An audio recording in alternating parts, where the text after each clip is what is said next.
selamat pagi. Hari ini kita akan melanjutkan pelajaran kita, yaitu pelajaran tematik.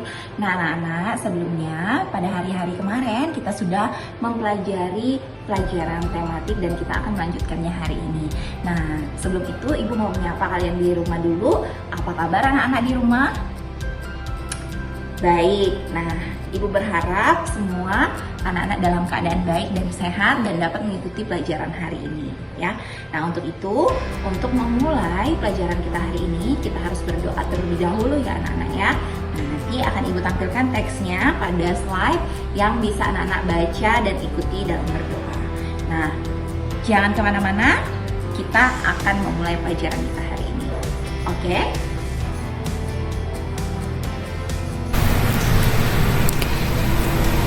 Halo anak-anak, sebelum kita mulai pelajaran kita hari ini, kita harus berdoa terlebih dahulu ya. Marilah kita berdoa bersama-sama.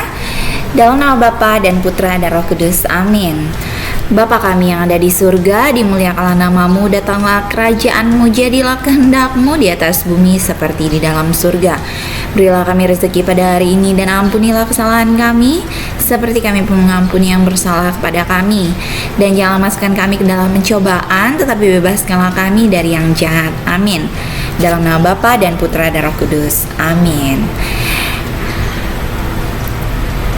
Anak-anak, hari ini kita akan belajar tentang aturan merawat tanaman, kalimat pujian, dan menyelesaikan masalah penjumlahan. Nah, kalian bisa buka buku paketnya di halaman 130 dan buku fokusnya di halaman 77 ya. Nah, kita sudah masuk pada pembelajaran ke-6 anak-anak hari ini. Nah, kita akan mencermati gambar berikut dengan seksama. Coba anak-anak lihat, di sini ada Ibu dan Dayu yang senang berkebun. Mereka menanam sayuran dalam pot.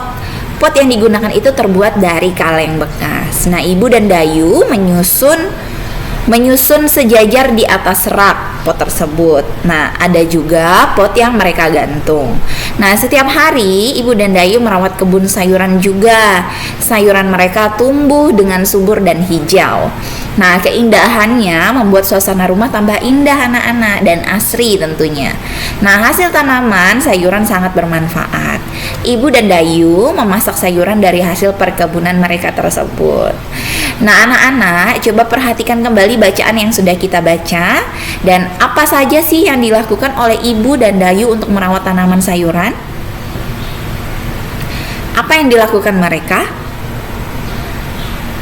Mereka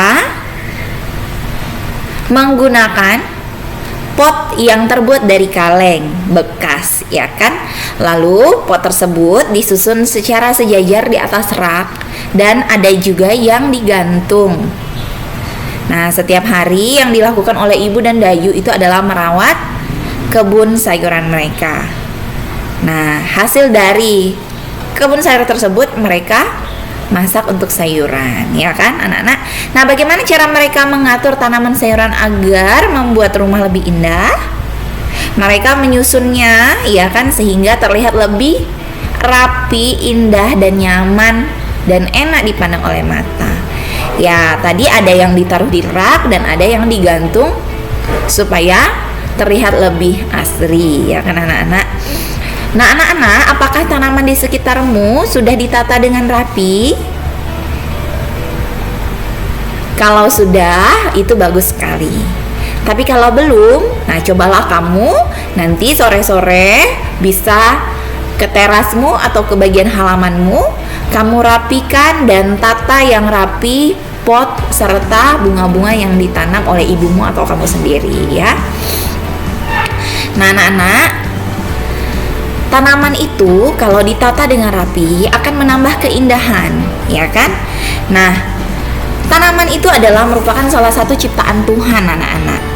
Tanaman termasuk makhluk hidup. Nah, tanaman perlu dirawat juga supaya tetap hidup, ya kan? Nah, cara merawat tanaman itu sangat mudah anak-anak. Yang pertama perlu kita lakukan adalah menyiramnya setiap hari, ya kan? Ada juga yang menyiramnya pagi dan sore hari. Dan tanaman juga kita perlu berikan pupuk supaya tetap subur, ya kan anak-anak?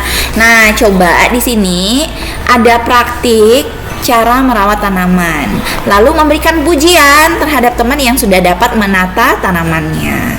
Nah, coba lihat di bawah ini.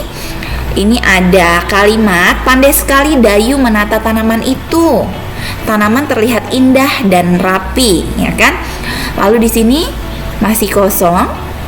Ini gambarnya apa, anak-anak? Coba dilihat di buku paketmu di halaman 133. Nah, anggap saja ini Pak Tani ya, atau papanya Dayu atau ayah Dayu misalnya kan. Ayah Dayu misalnya di sini. Padi yang ditanam oleh ayah Dayu terlihat subur sekali. Itu juga bisa ya, anak-anak. Lalu di sini ada Siti, Ibu Siti. Oh, ini Siti ya, anak-anak ya. Nah, wah, bunga teratainya sangat indah, ya kan? Wah, bunga teratainya sangat indah. Itu juga bisa. Lalu di sini ada Dayu yang sedang bersama dengan vas dan bunganya, ya kan? Bunga yang ada di vas Dayu ini sangat cantik dan indah sekali dilihat oleh mata. Nah, itu merupakan pujian juga. Dayu, kamu pandai sekali meletakkan bunga di vasnya dengan sangat indah. Nah, itu juga kalimat pujian ya, anak-anak ya. Nah, banyak orang menggunakan bunga itu sebagai hiasan, anak-anak. Namun tidak semua orang dapat menanam bunga.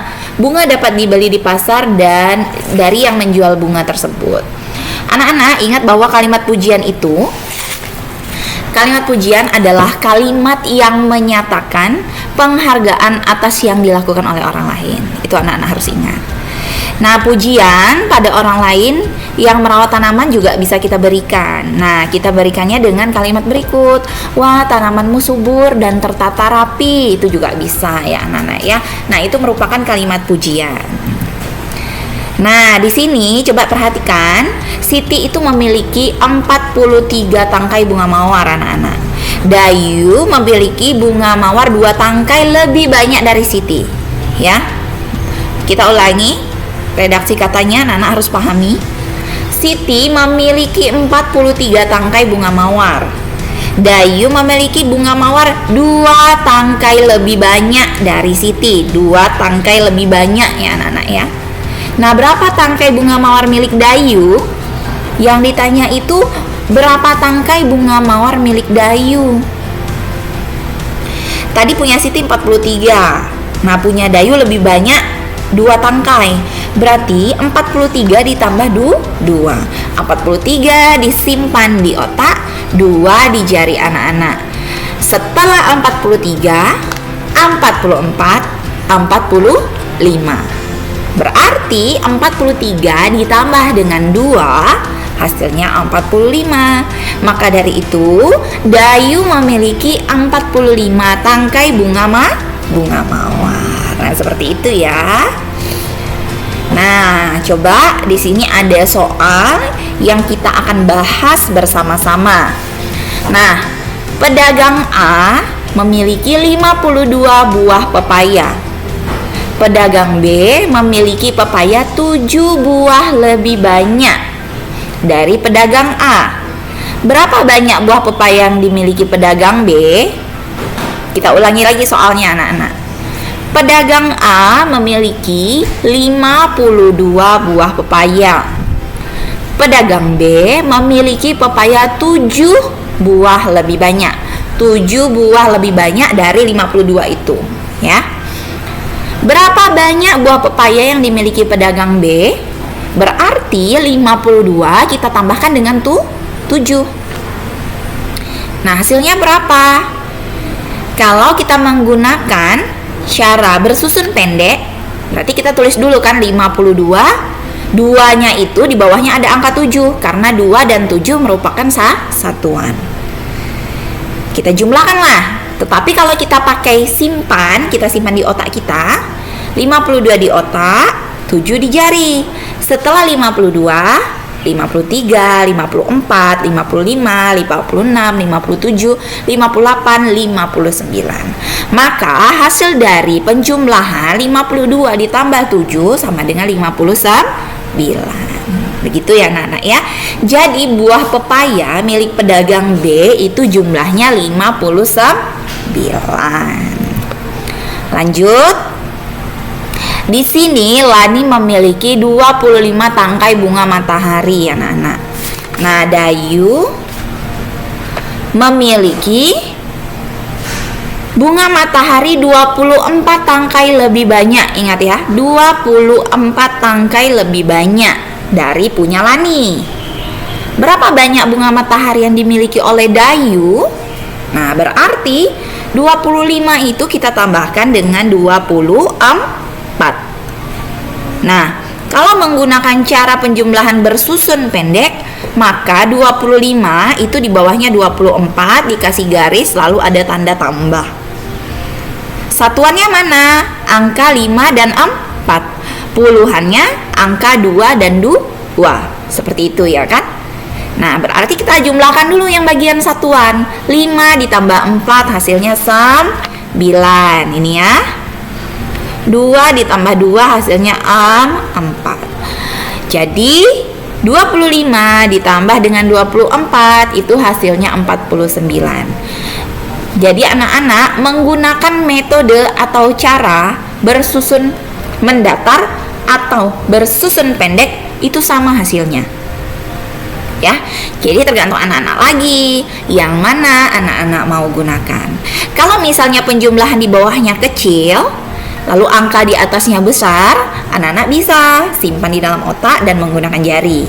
Tetapi jika dua-duanya angka besar, maka gunakanlah cara bersusun pendek, ya. Nah, jadi anak-anak harus mengetahui mana puluhan, yang mana satuan. Begitu. Ya, anak-anak ya. Nah, untuk hari ini tugas anak-anak itu ada di buku fokus halaman 79. Nana bisa buka sekarang. Kita lihat halaman 79 buku fokusnya. Sudah dapat belum? Sudah dibuka? Nah, itu yang paling atas ya anak-anak ya. Di situ ada tugas ayo kerjakan. Nah, itu ada bagian bukan bagian, ada nomor 1 2 3 4 5. Dan itu dikerjakan 1 sampai 5 ya. Bukan yang bagian bawah ya anak-anak ya, tapi yang bagian atas, yang bagian ayo kerjakan. Nah, itu anak-anak langsung saja mengerjakannya di buku fokus tersebut, tidak perlu anak-anak salin di buku PS ya. Jadi soal yang pertama itu, Ibu contohkan, Ibu akan membuat kue. Beliau membutuhkan 43 butir telur ayam dan 25 butir telur bebek. Berapa jumlah telur yang dibutuhkan Ibu untuk membuat telur? Ya kan? Bukan membuat telur, ini redaksinya salah. Untuk membuat kue anak-anak ya, harusnya coba ya kita ulangi lagi. Ibu akan membuat kue. Beliau membutuhkan 43 butir telur ayam dan 25 butir telur bebek. Berapa jumlah telur yang dibutuhkan Ibu untuk membuat kue? Harusnya di sini kue anak-anak ya, bukan telur. Berarti penjumlahnya adalah 43 ditambah dengan 25. Seperti itu. Nah, karena ini bilangan pertamanya 43 itu besar dan yang di bawah juga besar, maka anak-anak harus menggunakan cara penjumlahan bersusun pendek. Ya. Jadi tidak bisa disimpan di otak dan dihitung di jari, itu nggak bisa. Jadi harus menggunakan penjumlahan bersusun pendek. Oke anak-anak. Jadi itu tugas hari ini ya. Nah, untuk menutup materi kita hari ini dan pembelajaran kita hari ini, kita harus berdoa bersama-sama kembali ya anak-anak ya. Nah, marilah kita berdoa dalam nama Bapa dan Putra dan Roh Kudus. Amin. Salam Maria, penuh rahmat Tuhan sertamu, terpujilah engkau di antara wanita dan terpujilah buah tubuhmu Yesus. Santa Maria Bunda Allah, doakanlah kami yang berdosa ini sekarang dan waktu kami mati. Amin. Dalam nama Bapa dan Putra dan Roh Kudus. Amin. Selamat pagi anak-anak. Terima kasih anak-anak sudah menyimak dan mendengarkan video pembelajaran dan penjelasan dari Bu Guru. Semoga anak-anak bisa mengerjakan tugasnya hari ini dengan mandiri. Nah, jangan lupa di rumah tetap jaga kesehatan dan banyak minum air putih dan juga patuh dan turut kata orang tua. Dan jangan lupa tugasnya dikerjakan ya. Nah, sekian dari Ibu. Selamat pagi, Tuhan memberkati kita semua.